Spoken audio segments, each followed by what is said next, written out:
Bismillahirrahmanirrahim. Assalamualaikum warahmatullahi wabarakatuh. Perkenalkan, nama saya Anas Asani dari Prodi Teknik Informatika 5A. Akan melakukan presentase mengenai materi tentang landasan teori kerangka berpikir dan pengujian hipotesis dengan dosen pengampu Zainul Arifin MPD. Oke, yang pertama yaitu pengertian teori. Di sini ada beberapa pengertian teori menurut para ahli. Yang pertama yaitu menurut Jonathan Turner menyatakan bahwa teori dalam ilmu sosial adalah penjelasan sistematis tentang hukum-hukum dan kenyataan-kenyataan yang dapat diamati dan berkaitan dengan aspek khusus dari kehidupan manusia.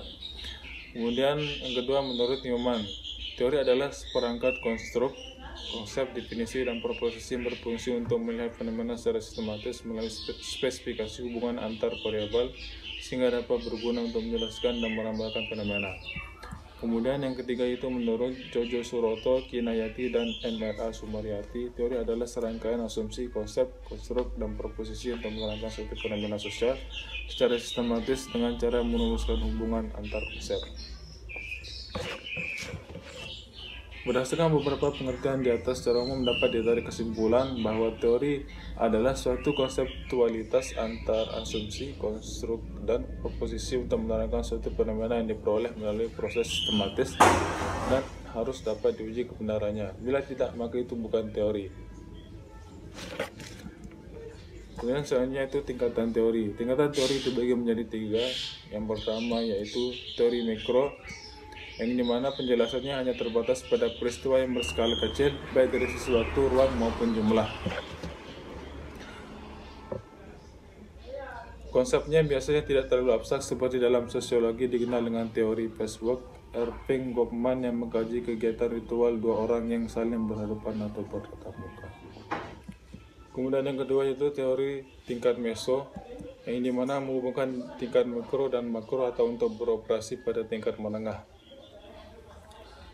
Misalnya teori organisasi, gerakan sosial dan komunitas, teori Colin tentang kontrol organisasi. Kemudian yang ketiga yaitu teori makro. Teori ini menjelaskan objek yang lebih luas seperti lembaga sosial, sistem budaya, dan masyarakat secara keseluruhan. Misalnya teori makro Lansky tentang stratifikasi sosial. Kemudian selanjutnya itu fokus teori. Fokus teori juga dibagi menjadi tiga. Yang pertama teori substantif, yang dimana teori substantif dikembangkan untuk suatu keprihatinan sosial seperti hubungan ras. Kemudian yang kedua yaitu teori formal, yang dimana dikembangkan untuk suatu konseptual yang luas di dalam teori umum, sepertinya alat perlengkapan sosialisasi. Kemudian yang ketiga yaitu teori middle range, adalah sedikit lebih abstrak dibandingkan penyamarataan empiris atau hipotesis spesifik. Middle range mencakup teori khusus digunakan dalam sosiologi untuk pemeriksaan empiris, namun yang digunakan untuk perumusan hipotesis yang akan diuji melalui kumpulan data adalah teori substantif karena lebih fokus berlaku untuk objek yang akan diteliti. Kemudian selanjutnya itu kegunaan teori dalam penelitian. Yang pertama yaitu teori digunakan untuk memperjelas dan mempertajam ruang lingkup atau konstruk variabel yang akan diteliti. Kemudian untuk merumuskan hipotesis dan menyusun instrumen penelitian. Kemudian memprediksi dan membantu menemukan fakta tentang sesuatu hal yang hendak diteliti. Kemudian menurut Borg dan Gall 1989 dan Latif 2012 menjelaskan 6 alasan mengapa kajian pustaka dan teori harus dilakukan. Yang pertama itu sangat bermanfaat untuk menajamkan rumusan masalah penelitian yang diajukan, sehingga besar kemungkinan rumusan masalah yang sudah dibuat berubah setelah peneliti membaca pustaka karena telah memiliki wawasan tentang tema yang diteliti lebih luas daripada sebelumnya. Kemudian kajian pustaka tidak saja untuk mempelajari apa yang telah dilakukan orang lain, tetapi juga untuk melihat apa yang terlewatkan dan belum dikaji oleh peneliti sebelumnya. Kemudian untuk melihat bahwa pendekatan penelitian yang kita lakukan steril dari pendekatan-pendekatan lain. Selanjutnya memperoleh pengetahuan atau insight mengenai metode, ukuran, subjek, dan pendekatan yang dipakai untuk lain dan bisa dipakai untuk memperbaiki rancangan penelitian yang kita lakukan. Kemudian selanjutnya melalui kajian pustaka bisa diperoleh pengertian berupa rekomendasi atau saran-saran bagi peneliti selanjutnya. Kemudian selanjutnya untuk mengetahui siapa saja yang pernah meneliti bidang yang sama dengan yang akan kita lakukan. Kemudian materi selanjutnya itu deskripsi teori. Deskripsi teori adalah suatu rangkaian penjelasan yang mengungkapkan suatu fenomena atau realitas tertentu yang dirangkum menjadi suatu konsep, gagasan, pandangan, sikap, dan atau cara-cara pada dasarnya yang menguraikan nilai-nilai serta maksud dan tujuan tertentu yang teraktualisasi dalam proses hubungan situasional, hubungan kondisional, atau hubungan fungsional di antara hal-hal yang terekam dari fenomena atau realitas tertentu. Dengan menyelam jauh ke dalam deskripsi teori akan diketahui kekuatan dan kelemahan suatu teori. Kemudian, langkah-langkah untuk dapat melakukan pendeskripsian teori. Yang pertama itu tetapkan nama variabel yang akan diteliti dan jumlah variabelnya. Kemudian yang kedua, mencari sumber-sumber bacaan yang sebanyak-banyaknya dan relevan. Yang ketiga, lihatlah daftar isi buku dan pilih topik yang relevan dengan setiap variabel yang akan diteliti. Kemudian yang keempat, cari definisi setiap variabel yang akan diteliti pada setiap sumber bacaan, bandingkan dan pilih yang sesuai dengan penelitian yang akan dilakukan. Kemudian yang kelima, baca seluruh isi topik buku yang sesuai dengan variabel yang akan diteliti, lakukan analisa, renungkan, dan buatlah rumusan dengan bahasa sendiri. Kemudian yang terakhir, deskripsikan teori-teori yang telah dibaca dari berbagai sumber ke dalam bentuk tulisan dengan bahasa sendiri. Kemudian kerangka berpikir. Berikut adalah pengertian menurut para ahli. Yang pertama yaitu menurut Sugiono, yang mendefinisikan kerangka berpikir sebagai model konseptual yang dimanfaatkan sebagai teori yang ada kaitannya dengan beberapa faktor yang diidentifikasi sebagai masalah penting. Konteks yang dimaksud untuk kerangka penelitian dalam pertama itu menurut Sugiono, yang mendefinisikan kerangka berpikir sebagai model konseptual yang dimanfaatkan sebagai teori yang ada kaitannya dengan beberapa faktor yang diidentifikasi sebagai masalah penting. Konteks yang dimaksud untuk kerangka penelitian. Dalam menjalankan sebuah penelitian yang membutuhkan kerangka berpikir, alangkah lebih baiknya jika hal tersebut mampu menjelaskan secara teoritis, sekaligus juga bisa menjelaskan hubungan antara variabel yang diangkat. Jadi peneliti bisa menjelaskan hubungan antara variabel independen dan variabel dependen. Kemudian yang kedua itu menurut Polancik 2009, kerangka berpikir diartikan sebagai diagram yang berperan sebagai alur logika sistematika tema yang akan ditulis. Polancik menempatkan hal ini untuk kepentingan penelitian di mana kerangka berpikir tersebut dibuat berdasarkan pernyataan, penelitian. Pertanyaan itulah yang menggambarkan himpunan konsep atau mempresentasikan hubungan antara beberapa konsep.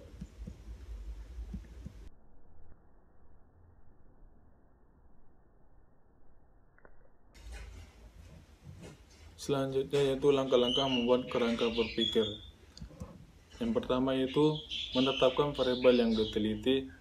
Untuk menentukan kelompok teori apa yang perlu dikemukakan dalam menyusun kerangka berpikir untuk pengajuan hipotesis, maka harus ditetapkan terlebih dahulu variabel penelitiannya. Berapa jumlah variabel yang diteliti dan apakah nama setiap variabelnya merupakan titik tolak untuk menentukan teori yang akan dikemukakan. Kemudian yang kedua itu mengumpulkan referensi.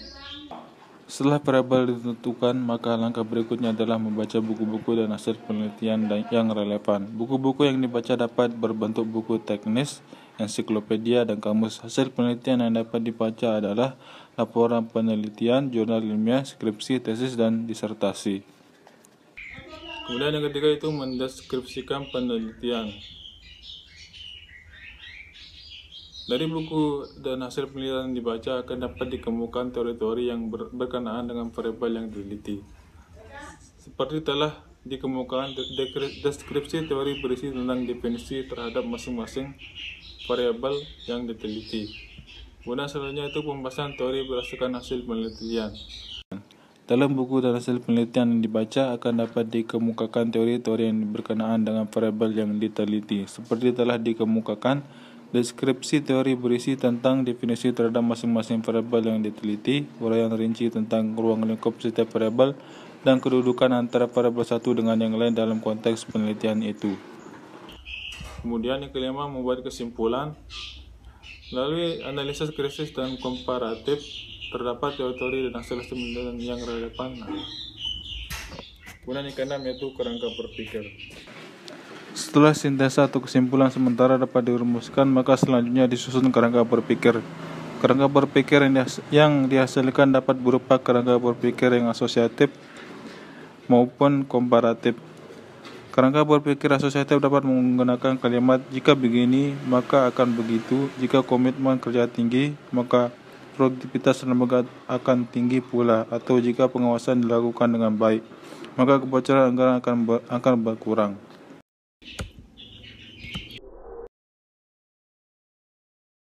Selanjutnya itu macam-macam kerangka berpikir. Yang pertama yaitu teoritis, yang dimana kerangka teoritis adalah jenis yang menegaskan tentang teori yang digunakan untuk landasan sekaligus untuk menjelaskan fenomena yang sedang diteliti. Kemudian yang kedua itu operasional. Kerangka operasional menjelaskan variabel yang diangkat oleh peneliti berdasarkan konsep yang diteliti. Umumnya jenis ini sering digunakan untuk melihat apakah ada hubungan antara variabel satu dengan yang lain. Kemudian yang ketiga yaitu dikatakan kerangka konseptual apabila terdapat asumsi teoritis yang nantinya teoritis ini yang akan digunakan untuk mengistilahkan objek yang diteliti. Selanjutnya, UMA Sekarang 1992 mengemukakan bahwa kerangka berpikir yang baik memuat hal-hal sebagai berikut. Yang pertama yaitu variabel-variabel yang akan diteliti harus dijelaskan. Yang kedua, diskusi dalam kerangka berpikir harus dapat menunjukkan dan menjelaskan pertautan atau hubungan antar variabel yang diteliti dan ada teori yang mendasari.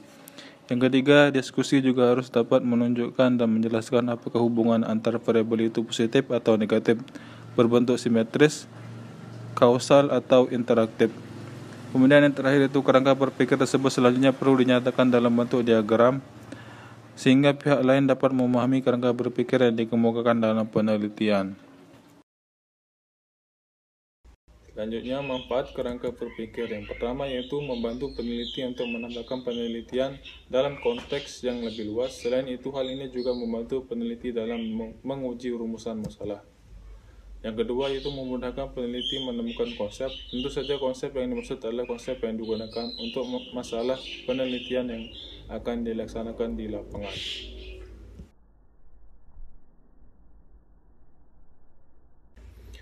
Kemudian selanjutnya itu tentang hipotesis.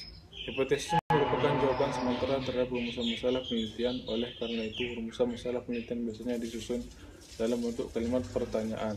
Dikatakan sementara karena jawaban yang diberikan baru didasarkan pada teori yang relevan, belum didasarkan pada fakta empiris yang diperoleh melalui pengumpulan data. Jadi hipotesis dapat juga dinyatakan sebagai jawaban teoritis terhadap rumusan masalah penelitian, belum jawaban yang empirik. Kemudian selanjutnya itu berbentuk hipotesis.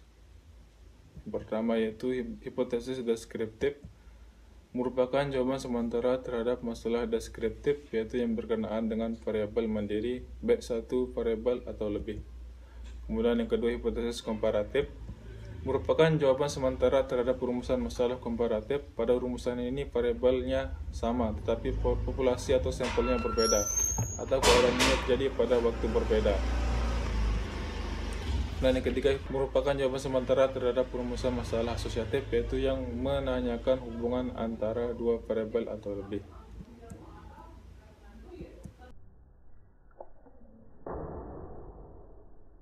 Kemudian karakteristik hipotesis yang baik itu pertama yaitu merupakan dugaan terhadap keadaan variabel mandiri, perbandingan keadaan variabel sampel, dan merupakan dugaan tentang hubungan antara dua variabel atau lebih.